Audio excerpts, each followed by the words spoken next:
Salut, c'est Trado. Voilà mon commentaire pour la dernière séance de la semaine, le vendredi, et donc analyse pour lundi 16 novembre. Alors la séance d'aujourd'hui montre la force intrinsèque du CAC. Effectivement, nous avions entamé une consolidation hier qui avait amené à tester les 23,6% de Fibonacci.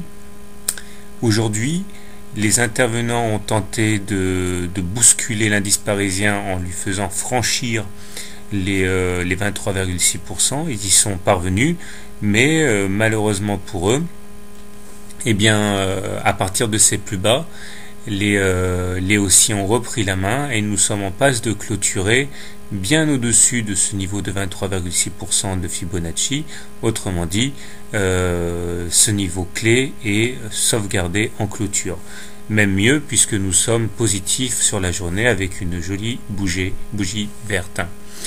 Dans ces conditions, on voit que la conjonction de la M7 et du premier niveau de retracement ont suffi à déclencher des phénomènes acheteurs, ce qui montre bien sans doute les velléités haussières de l'indice parisien. D'ailleurs, je pense que dès la prochaine séance, la moyenne mobile 20 séances va se retourner et va devenir verte, c'est-à-dire croissante. J'en ai profité pour créer un nouveau canal jaune qui pourrait sans doute guider l'évolution des cours lundi et dont le franchissement à la baisse sonnerait un signal d'alerte. Les indicateurs techniques sont bien orientés, le stochastique est décroissant mais au-dessus de son signal est toujours en zone de surachat. Et en va de même du MACD qui est au-dessus de son signal et du momentum qui recommence à pointer vers le nord. Alors, comment trader la valeur lundi? Eh bien, je pense qu'aujourd'hui, on a clairement montré que si on était bien en période de consolidation, il ne fallait pas compter sur une correction trop marquée. Je crois que si on veut rentrer long sur l'indice parisien, le plus intéressant serait de mettre le stop loss en dessous des plus bas d'aujourd'hui. L'objectif serait un retour sur les plus hauts à 3843, voire même un retour sur le haut du canal ocre.